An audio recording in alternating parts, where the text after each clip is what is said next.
Over అంటే అర్థం ఏంటి అని అంటే మీదుగా అని అర్థం.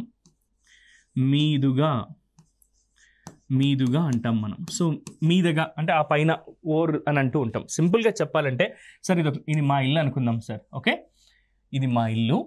ఓకే, ఇది ఈ ఇంటికి పక్కనే ఒక చెట్టు ఉంది అనుకుందాం, ట్రీ. ఇక్కడ నుంచి కొన్ని పక్షులన్నీ కూడా ఇలా పైకి ఎగురుతున్నాయి, మా ఇంటి పైన ఎగురుతున్నాయి. మా ఇంటి పైన కూర్చోలేదు, టచ్ అవ్వలేదు, కానీ ఇంటి మీదుగా ఎగురుతూ ఉన్నాయి. అప్పుడు దాన్ని ఏం చెప్తాను నేనంటే the birds are flying over my house. ఈ పక్షులన్నీ కూడా మా ఇంటి మీదుగా ఎగురుతూ ఉన్నాయి అని చెప్పి చెప్తున్నాం మనం. సో ఇలా పైన మీదుగా అనే మీనింగ్ వచ్చినప్పుడు మనము ఈ ఓవర్ అనే పదాన్ని ఉపయోగిస్తాం. Moments above and across the top or top surface of something. బాగా గుర్తుంచుకోండి, మూమెంట్ అబౌవ్ అని అంటున్నాం ఇక్కడ.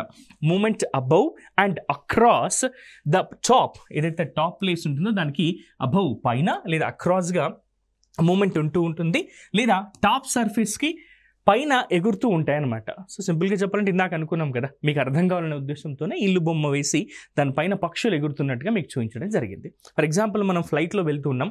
మనం ఫ్లైట్లో వెళ్తున్నప్పుడు కింద పర్వతాలు కనిపించాయి అనుకోండి, మనం ఇలా చెప్పొచ్చు, we're flying over the mountains. మేము పర్వతాల మీదుగా ఫ్లైట్లో వెళ్తూ ఉన్నాము, ఎగురుతూ ఉన్నాము అన్నట్టుగా. Next, the cat jumped over the wall. ఇలా ఒక వాల్ ఉంది, ఈ వాల్కి మీదుగా పిల్లి ఎగిరింది అన్నట్టుగా. ఇది ఒక గోడ అనుకుందాం సార్, ఈ గోడ మీదుగా పిల్లి ఎగిరింది అనమాట, జంప్ చేసింది అన్నట్టుగా.